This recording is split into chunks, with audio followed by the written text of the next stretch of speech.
Hello all, pass பண்ணி இந்த ப்ராப்ளமை படிச்சுக்கோங்க. இந்த ப்ராப்ளம் ஒர்க் பண்ணுறதுக்கு நம்ம என்ன பண்ணணும் அப்படின்னு பார்த்தீங்கன்னா, நான் இனிஷியல் ஃப்ரேமில் ஒர்க் பண்ணணும். ஸோ இது ரொம்ப ஃபேமஸான மாடல் அப்படின்னு சொல்லலாம். ஸோ ஒரு ட்ராலி இமேஜின் பண்ணிக்கோங்க, ஒரு ட்ரக்கு இமேஜின் பண்ணிக்கோங்க, சரியா? அதை தான் ரயில்வே கேரேஜ் அப்படின்னு கொடுத்துருக்காங்க. இதில் ஒரு பெண்டுலம் இங்கே இருக்குது. ஸோ நீங்கள் உள்ள ஒரு பர்சனை இமேஜின் பண்ணால் இந்த ப்ராப்ளம் ரொம்ப ஈஸி. அவரை பொறுத்த வரைக்கும் இந்த பெண்டுலம் எப்படி இருக்கும் அப்படின்னா ரெஸ்ட்டில் இருக்கும். கரெக்டாக? இது ரொம்ப சடனாக நீங்கள் இமேஜின் பண்ணக்கூடாது. ஸோ இந்த சைடு ஒரு ஆக்சிலரேஷன் ஆக்ட் ஆகும்போது அந்த பெண்டுலமில் நான் இனிஷியல் ஃப்ரேமை பொறுத்த வரைக்கும் இங்கிட்டு ஒன்று ஆக்ட் ஆகும். கரெக்டாக? இந்த ஆக்சிலரேஷன் எவ்வளோ அப்படிங்கிறது தான் இப்போ கண்டென்ட்டு. அப்புறம் டென்ஷன் கேட்குறாங்க. ஸோ வேர்ட்டிக்கலை பொறுத்த வரைக்கும் தீட்டா அப்படின்னு சொல்லிட்டாங்கன்னா, இது தீட்டான்னா கண்டிப்பாக இதுவும் தீட்டா தான். அப்போ மேலே உள்ளது என்ன வரும்னு பார்த்தீங்கன்னா, காம்போனண்ட்டில் டி காஸ் தீட்டா வரும். இந்த சைடு என்ன வரும்னு பார்த்தீங்கன்னா, டி சைன் தீட்டா வரும்.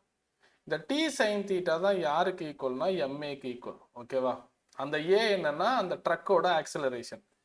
சரி, இப்போ கீழே வேர்ட்டிக்கலாக இருக்கிறது என்னைக்கும் காம்ப்ரமைஸ் பண்ணிக்காது, எம்ஜி வேர்ட்டிக்கலாக தான் ஆக்ட் ஆகும். இப்போ காம்போனண்ட் எழுதுவோம். T sine theta is equal to MA and T cos theta is equal to MG.